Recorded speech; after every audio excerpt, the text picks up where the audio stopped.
Bom, pessoal, aproveitando esse novo instrumento de ensino à distância, na aula de hoje nós faremos um estudo revisional do sujeito, começando pelos tipos de sujeito. Vamos lá?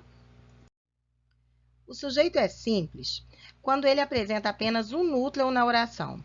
Lembrando que núcleo é aquela palavra principal do sujeito, a palavra central. Vamos ver no exemplo. A quarentena diminuiu a poluição.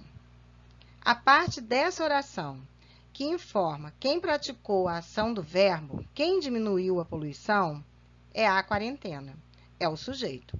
Nesse sujeito, nós temos duas palavras, o substantivo quarentena e o artigo a que o acompanha. O núcleo, a palavra central, é quarentena. Logo, temos o núcleo do sujeito. E como aqui o sujeito tem apenas um núcleo, ele é classificado como sujeito simples. Ok? Agora, vamos ao sujeito composto. É aquele que apresenta mais de um núcleo na oração. No exemplo, carros e ônibus ficaram nas garagens, o sujeito carros e ônibus apresenta dois elementos que indicam quem praticou a ação do verbo.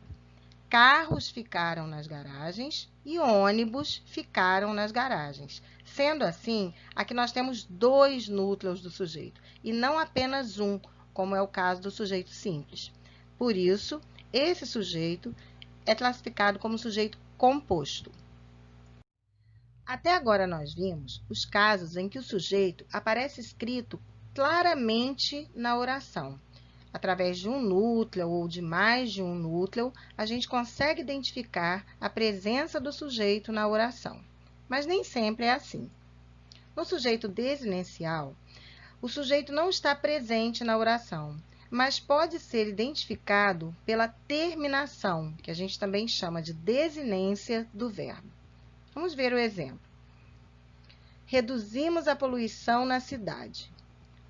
Quando lemos essa frase, ao nos perguntar quem reduziu a poluição na cidade, percebemos que o verbo reduzir está na primeira pessoa do plural. Então, nós reduzimos a poluição na cidade. Acabamos de identificar o sujeito, embora ele não esteja escrito na oração. Nós chamamos esse sujeito de sujeito desinencial, também conhecido como sujeito subentendido. É importante que a gente perceba que nessa oração o sujeito é nós e a oração inteira é predicado, pois se o sujeito não está escrito na oração, toda a oração é predicado. Então, o predicado aqui é reduzimos a poluição na cidade. E o sujeito, identificado através da terminação do verbo, é nós. Ok?